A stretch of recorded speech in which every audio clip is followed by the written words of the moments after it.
over to Brother Enoch, who has a class every Friday with KRST Unity, and they're actually, I think, rounding up the end and looking forward to a next segment. So please share with us. How's everyone doing? How you doing? My name is Enoch Hankerson, and I'm gonna do a share screen so I can talk about what's going on. So if I'm able to share my screen so I can show my slides, and then in the meantime, so what's going on in this study? Let me see if I can share the screen to show you how share screen. It's not allowing me to share screen. I'm trying to find you. Okay. Anyway, while that's going on, so here's what's going on. So the book that we're in is the General History of Africa, Volume 2, every Friday from 7 to 9 Pacific Standard Time, right? We do keep it content focused. We're using the James Curry edition, the abridged edition. Why? Because we give out questions, even the page number, and we do ask for people that are in this course to unmute their mic, tell us what page that the question they're addressing is on, and approximately what paragraph, so we can go through it quick, fast, and hurry. Being on the West Coast, we know those that are on the East Coast, we try to be respectful, so they're 3 hours ahead of us. So we're content focused as best as we can. We start on time and we finish on time, roughly on time. So therefore we're not wasting anyone's time. We show visuals, we show maps, and any other supplemental material that we feel that is relevant to to help us understand the content of this. Why? Because this book was written back in 1980, and in 1990, they revised it. So, and since then, we know since then to 2021, a lot of information have been unearthed about what's going on in this in the Nile Valley classical high culture. And I like to use that term, Nile Valley classical high culture, and it's all about controlling the narrative, right? About about us controlling the narrative about us. Is that right? And if they don't believe us, then ask us, and we're going to say the same thing we said the first time, but probably paraphrase it. So should be able to share. Yes, thank you. Okay, so let me go ahead and do the share screen. Perfect. Can you see that? No? Let me try it again. You can see it. Okay, yeah. Now is there, right? Yes. Okay, so as you can see, there's the book that we're talking about. And then at the end of the we also have timelines. We have timelines of the Nile Valley in chronological order. We have maps, like I just mentioned before, because we like to take a look, because images can say 1,000 words or more, and they're copies of the primary. So copies of the iconographic images. So at the end of the course, the next time we come back to class, we do a recap of what we learned prior. Now, this book is written by 30 different authors, and they assume that people already have a certain body of knowledge about it. So that's why we do a lot of the supplementals. One more thing I want to point out. Yeah, that's it. Then we'll have this the student. We'll all come together and do what we have learned, so we can share what's going on before we move forward. Also, we also like to unpack and see, do a background investigation on every author. What you mean, to see if they're foreigners writing on the African phenomenon, and if they're indigenous Africans, or are there Africans that are not indigenous Africans. Maybe they may be native Africans, so they may have migrated there from elsewhere and was born on that soil. So they have documentation, birth certificate, or ID to show that they were born there, but they're not indigenous. So some of the authors is that, and we also like to show the image and some about their bio before even reading what we're about to read about, what they're writing about. We like to do that investigation. So we do talk about the Nile Valley. I'm going to give a presentation in chronological order. And those that understand about the Nile Valley or ancient Kemet, that gets renamed by Greek Egypt when Greek Kemet come into play, and the Arabs, they changed it to Misr when they come into play. Matter of fact, they're still in power right now. And we'll go over this. So we broke it up to keep it balanced in male and female. So we're going to have Jalisa and Masenki Sarah. They're going to, both male and female, is going to read a document of what we have learned in this. And after that, I'm going to do a quick synopsis of timeline chronological order, do a short version, because the long version, we don't have enough time for that. And I'm going to talk about the timeline in chronological order and the capitals and about the invaders. So Brother Enoch, they are asking if you could put your contact information in the chat. And yes, as well as I know you have a scroll, they are going to want those scrolls, so you might as well list that. Okay, I'll do that before the night's up. Okay, I promise I'll do that. So I'm gonna go ahead and turn it, because we don't have much time. You know, we have to keep it, respectful of the time. So I'm gonna let Jalisa go, and then she's going to pass the baton to Masenki Sarah, and then I'm gonna go in and do the timeline, and then after that I'll put what I can. I'll put it in the chat. So Jalisa, you ready to go? Yes, I'm ready. Can you hear me? I think you can pin her if you want to pin her. You're now co-host, Brother Enoch. How do I pin her? I got it. Okay. I got it. Go ahead and speak, sister. Hello, peace, peace. KRST Unity Friday Night Study Group invites you on our journey of learning. The class began November 20th, 2020, with 13 students present. Each class began with a libation and closed with a prayer. Teacher Enoch Hankerson and his assistant Sister Eni were most gracious with their knowledge and expertise. The class was assigned questions and explored answers individually and collectively, and used supplemental reading materials and visual aids to help us learn and understand. Enoch Hankerson's unique timeline scrolls collection and his geographically accurate reconstruction of the map of East Africa were informative visual aids. The book uses General History of Africa, Volume 2, Ancient Civilization of Africa, written in 1981 and re-revised in 1990 by various authors. Taharka is featured on the cover of the book and was the ruler of the 25th dynasty of Kemet, Greek name Egypt. Taharka took the throne when he was 25 years old and ruled for 26 years. He is listed in the Bible, 2 Kings 19, verse 9, and Isaiah 37, verses 8 through 9. The focus of the initial chapters of this book was to show the peopling of ancient Kemet and the Medo-Ethic script and a general history of Africa from the late Neolithic age to the 7th century Common Era. Additionally, all authors were examined at the introduction of each chapter in an effort to gather more insight into how their education and relevant life experiences, affiliations, and influences help impact and shape the presentations of the respective fields of study. We watched documentaries and had guest speakers, including our own, Samset Satbaset, Legacy Allen, and others. The book begins at the UNESCO conference in 1974, where Dr. Sheikh Anta Diop and Dr. Theophile Obenga came with sufficient evidence to prove that the Egyptians have a pure African origin. Sheikh Anta Diop developed a scientific method to trace the amount of melanin in the skin of an ancient mummy. Dr. Obenga used indigenous African languages, such as Wolof, to show linguistic comparisons between the ancient Kemet and the rest of Africa, versus the Semitic narrative, proposing that the Kemetu had a Mesopotamian Eurasian origin. Diop and Obenga's work reminds us that the ancient Black African civilizations were the foundational predecessors who established the blueprints for future Greek, Roman, and Western civilization. We learned that ancient Kemet had a pre-dynastic age and 4 illustrious golden ages of classical high culture. 1, including but not limited to pyramid building and literary works. 2, the New Kingdom, Imperial Age and temple building. 3, the Late Kingdom, and 4, Revival Age.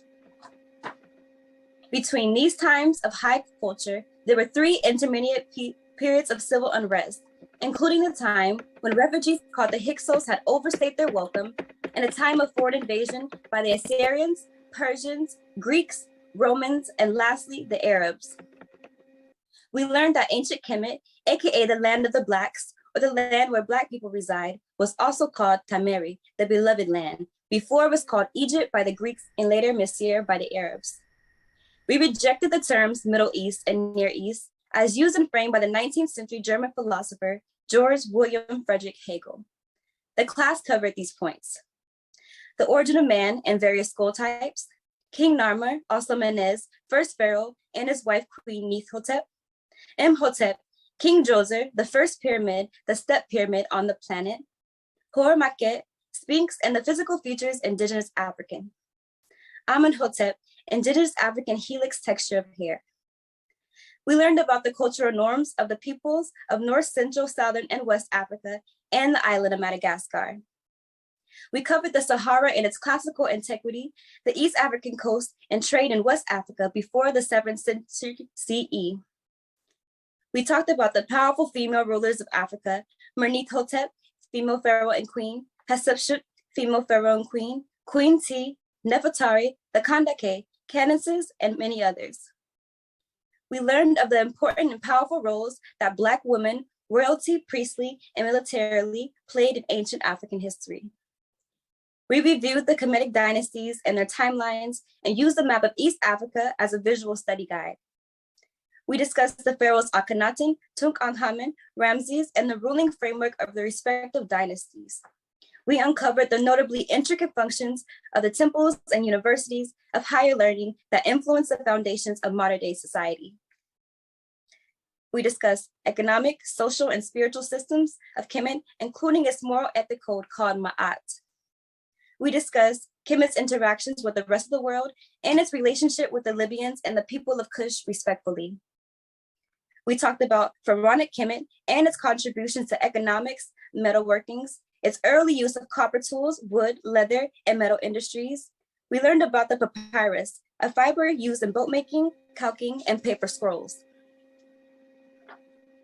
We learned of the origins of the Nile Valley civilization and the strong impact and influences these Africans had on the world. We learned that Kemet scholars educated many Greek philosophers in mathematics, physics, chemistry, geometry, geography, medicine, pharmacology, language, literature, religion, mummification, astrology, philosophy, arts, and the production of the first calendar. We discussed animal husbandry, agriculture, and the Nile Valley spiritual systems and understandings in Northeast Africa.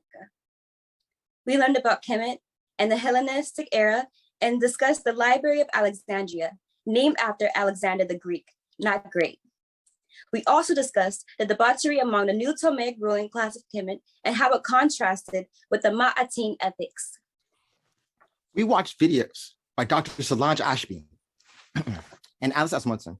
Solange Ashby is an Egyptologist, archaeologist whose expertise focuses on language and religion in ancient Kemet. As of 2020, she's the only Black American working in the field of Egyptology. Her book is entitled Calling Out to ISIS 2020. Alice Asmundson reported on the evacuation of the ruins of Necrotis, a Greek city in the Nile Delta. We also watched videos that gave us a bird's eye view of the actual terrain, rivers, and topography in many regions of Africa. We learned Kemetic names for persons and deities, as well as their Greco, Roman, and Arab translation. Asar, they renamed him Osiris, Dionysus. Aset, they renamed her Isis. Jehuti, they renamed him Thoth. Hermes, Enoch, Hanok, and Idris. Heru, they renamed him Horus. Imhotep, they renamed him Asclepius. Waset, Wose, they renamed Thebes, Luxor, and Karnak. We learned about the Blemis, a people living in the eastern desert of Kemet and Sudan, and view maps of the area. We learned about the importance of Ptolemaic Alexandria through the creation and spread of Judaism, starting with the Greek translation of the Pentateuch and through the translation of the Septuagint. We learned about the rise of Christianity in the Roman Empire and its spread from the Roman Byzantine Empire to the Kingdom of Aksum. We learned about the Arab invasion and colonization of North Africa from 641 CE, which introduced and spread the ideology of Islam into parts of East and West Africa. We learned that the Iron Age West Africa was just as important as ancient Kemet and had a high culture of its own, from the stone megaliths and burial practices of the ancient Senegalese, the iron smelting techniques and terracotta figures of the Nok civilization, the bronze statues of Ele Ife, and the harmonious Mandingo culture of the West Niger River, which produced megacities, including the city of Jene Jeno. We learned that according to Dr. Wayanda, the development of early food production and the workings of copper, iron, and stone during the Iron Age were the ideas of the indigenous peoples of West Africa. We learned about the Bantu people and how the term Bantu was reconstructed as a term for the people in the 19th century. The Bantu expansion furthered the spread of farming and ironworking from West Africa through Central, South, and East Africa. From the class supplemental materials, we learned about the Carthaginian Empire. We discussed the relationship between the Kingdom of Kemet and the Kingdom of Kush, two homogeneous cultures. We enjoyed revisiting the Dogon people, who are known for their religious traditions and, of course, their astronomical knowledge of the stars. We discussed Manetho, who is an Egyptian circa 240 BCE and wrote a history of Egypt. Our journey took us through the exploration of various dynasties, queens, battles, etc. We reviewed the Ptolemies and the various colonizations, Assyrians, Persian, Greeks, Roman, and Arab. Continuing through the Sahara Desert and the countries and cultures of that area, we discussed the Carthaginian general Hannibal and his travels. Hannibal is still considered one of the greatest military geniuses of all time. We viewed a film on the changing weather patterns and topography of the Sahara Desert, intermittently experienced every 20,000 years, and the different indigenous and non-indigenous African peoples and populations who naturally adapted to the climatic changes. We deliberately used the name Kemet in our class discussions when referring to our beloved East African country that fell prey to foreign colonization. Kemet is currently dominated by Arabs and is now renamed Egypt and Misir. One of the most important things we learned about Central Africa is that it did not go through the traditional 3 stages of stone, bronze, and iron age, but it went directly from stone to steel. Testimonials. Public education in this country has never focused on African history, but rather has denigrated it. This unfortunate fact has caused many people of African descent to avoid, until recent times, studying and traveling to Africa. It is very important and relevant to learn about one's culture and spirituality to pass on to future generations. It was exciting learning about the various ancient African countries and the resulting current day construct of African societies and populations. We proudly embrace the magnificent accomplishments of our ancient African ancestry. We were fortunate to learn about the plethora of technological advances made by the indigenous Africans of antiquity. Our class reading and study tour of our beloved motherland, its people, and its hidden culture was augmented by films showing some of the glories of Africa and its peoples. Throughout the class, our illustrious instructor, Brother Enoch Hankerson, showed screenshots of the people of the various geographical locations, terrain, and gave biographical information. He was always well prepared and always had photos that enhanced our discussion of various topics. Sister Eni, with her great knowledge, led the questions and answers and always added other tangential information. This recap is just a smidgen of the areas covered in our KRST Unity Center Friday night class. The supplemental materials, questions, and answers, recaps of each lesson, YouTube presentations, and films allowed us to travel through time and space, geography and topography to meet and reacquaint us with our ancient African people and past, a past that has been selectively written out of the vast human historical discussion. As a picture is worth 1,000 words or more, our class is now better acquainted with the history, peoples, and culture of our beloved motherland, Africa. Enoch Hankerson is the current Western Region Vice President of ASCAC, Association for the Study of Classical African Civilizations. He is the author, creator, and producer of the museum-worthy Timeline Scrolls collection that focuses on the era of ancient African classical high culture. Enoch is a McNair Scholar, holds Masters of Science degrees in both education from the University of North Dakota with a minor in geography and organizational leadership from Columbia Southern University. His undergraduate studies include bachelor degrees in multicultural studies, peace studies, and social justice with a minor in geography. Enoch Hankerson reads and writes Hebrew fluently. Hankerson focuses on the era between indigenous African classical high culture and her independence, when the indigenous Africans governed their own affairs, and their respective invasions, when indigenous Africans are governed by foreign invaders. Without further ado, Brother Enoch Hankerson. Uncle Joshua. Thank you very much.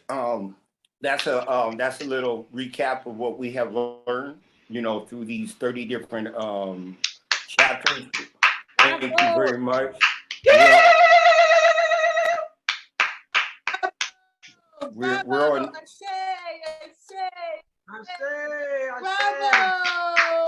Thank you.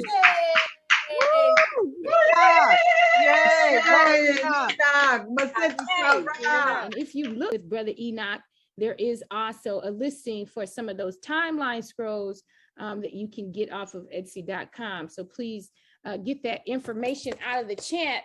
And we thank you, Brother Enoch, and the students for sharing the work that you guys have been doing these last couple of months, and what you continue to do to teach the community about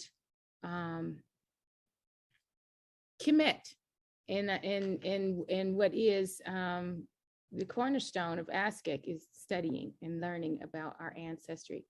Thank you for that. And ending for eternity. So I am going to ask Mama Suzan to come forward and share with us a little of your wisdom as you were studying and your family studying Medu Neter. Thank you. Hey, I think Christian is doing that. Okay, just leave it there. All right. Okay. Okay. Hello, everybody. Well, first of all, I know I'm an elder, but there's other elders. So may I have permission to speak? Yes, speak.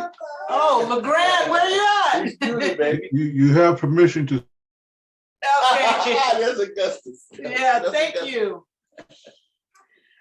Okay, good evening, brothers and sisters, and welcome to ASCAC conference hosted by the Western Region. I'm so delighted to be here. My name is Suzan Flagg, and this is my husband, Brother Flagg, and we have been ASCAC members for 29 and a half years. Actually, our youngest child, our daughter, Don't be stupid down. is 30, and one of our grandchildren was here singing the Black National Anthem here. Her daughter is 4. But just to show you how long, it's been a while. The theme of this conference is revealing our history during an age of suppression and denial of the African past. My eyes are drawn to the word revealing. Why? Because whenever I read or hear or see some information about our history, that information is revealed. It may be information I already know, or something that I've seen or heard a million times before, but I love it. Revealing our history during the age of suppression and denial of the African past is to reveal that history to ourselves, our children, and to others.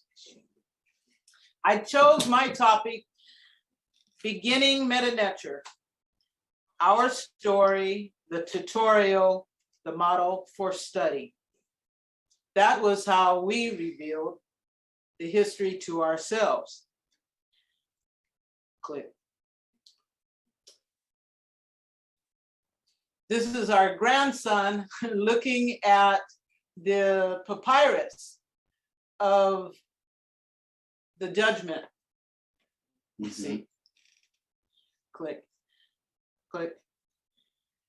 Our esteemed ancestor, Dr. John Henrik Clark Makaru, taught us that African history are the missing pages of the world.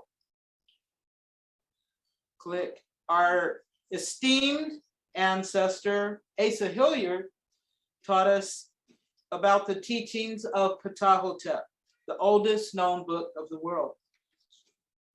Our esteemed ancestor, Ankh-Mira and Baba Jeti, that's Dr. Jacob Carruthers, taught us to let the ancestors speak.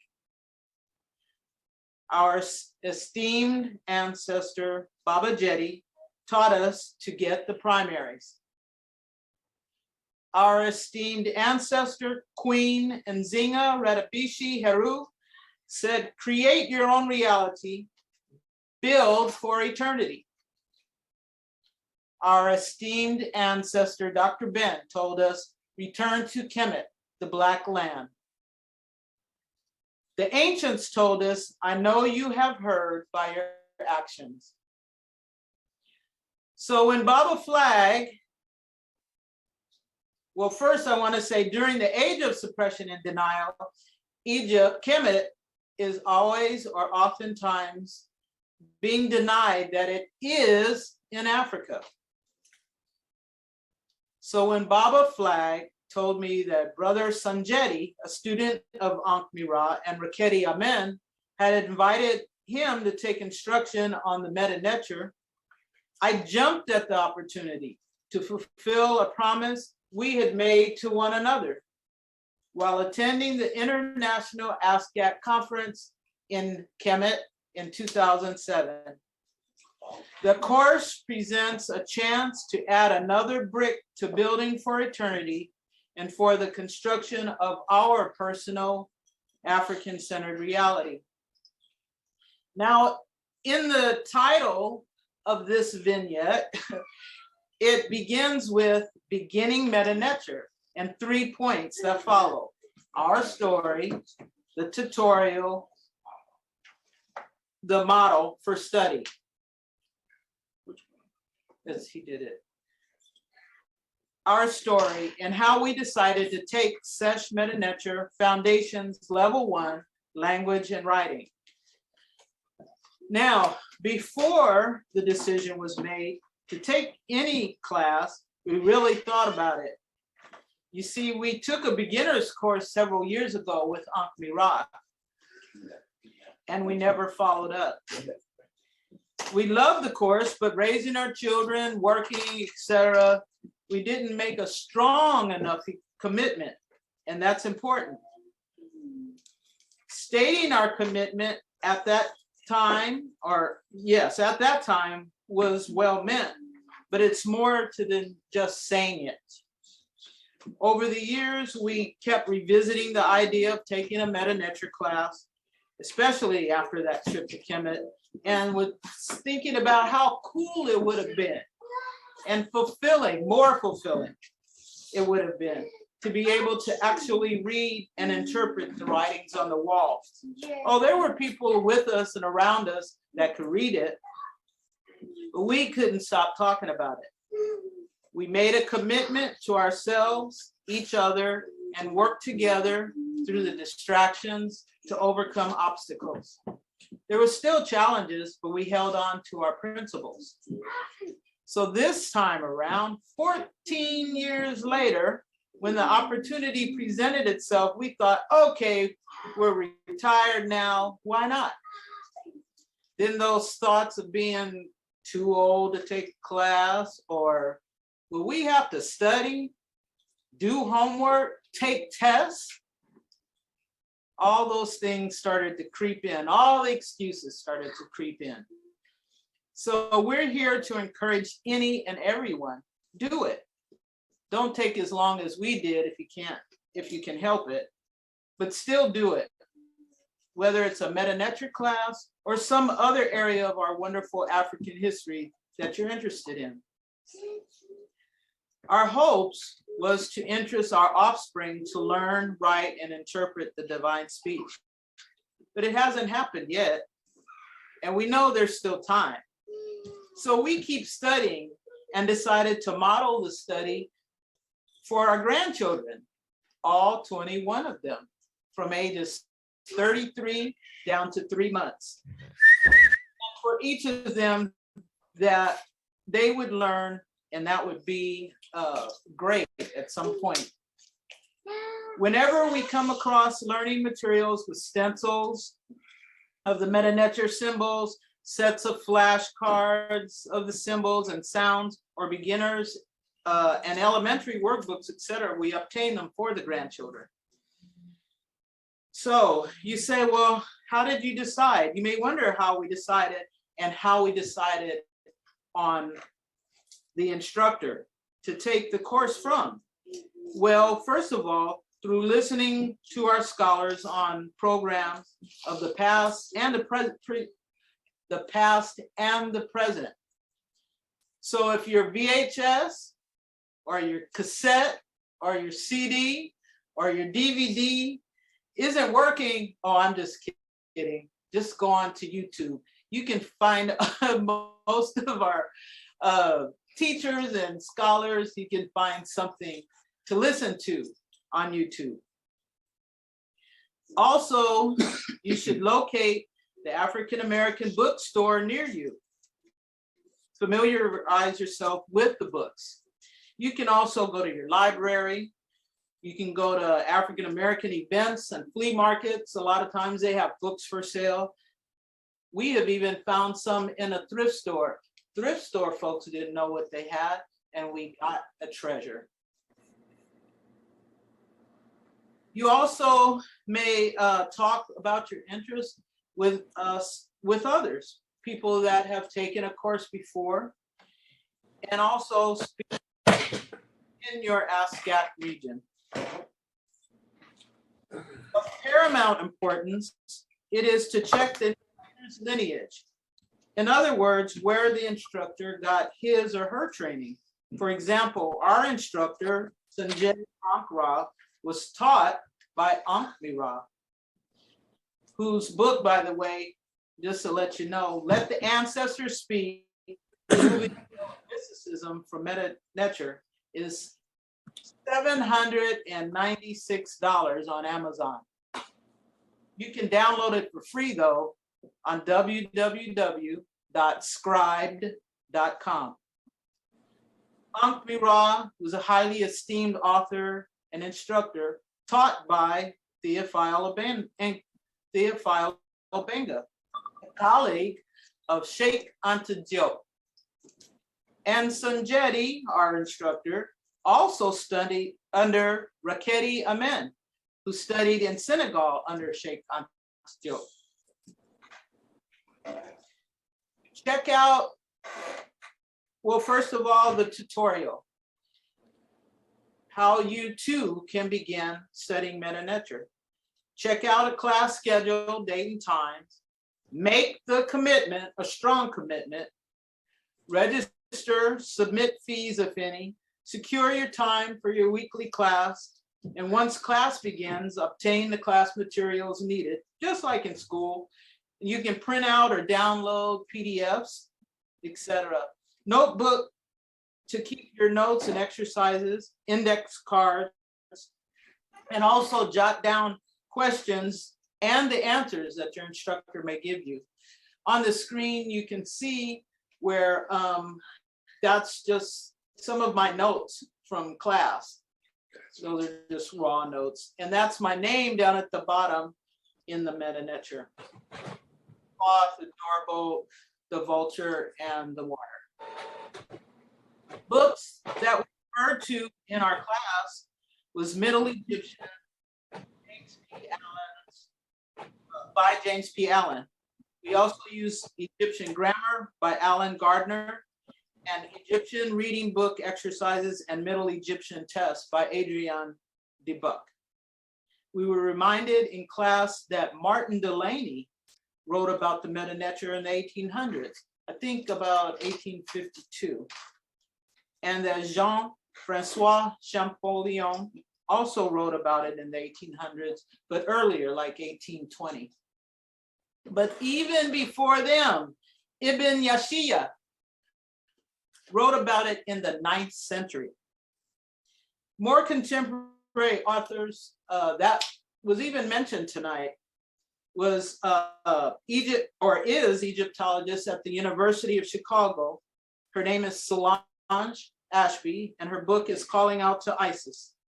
And of course, Meta Nature, Divine Speech by Jacob Carruthers.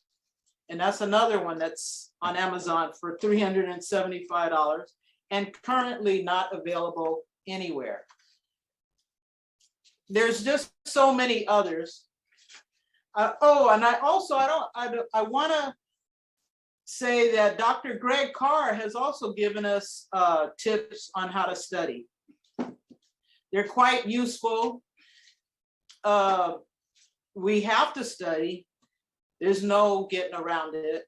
And you got to study in isolation. You got to read several books on the subject, and you got to think.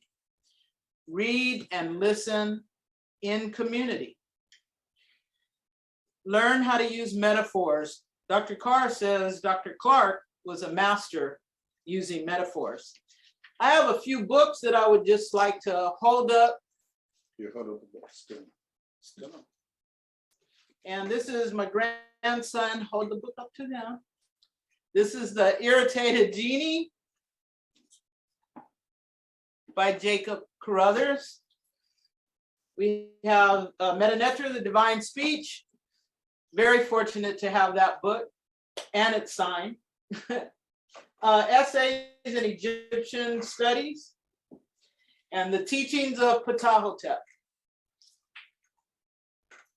Thank you. Yes, that's good. Oh, So I also, do we have more? I also want everyone, when you're taking classes, be mindful not to impose our Western influences onto the Sesh Kemet, that's Kemetic writing, on the Rani Kemet language of Kemet, and Meta Nature, the words of divine speech. Experience and enjoy the beauty of the writing, the design, and drawing the symbols. That was the fun part for me. I like drawing, I like doing calligraphy. And so the challenge of drawing the symbols was, yeah, to me, it was like, yay, you know. But most of all, have fun. We have a model for study. That's the third point. So you block off 30 minutes per day, read instructions for assignments or homework, complete the assignment, repeat the assignment. Repeating the assignment facilitates memory, and that facilitates familiarity and recall. So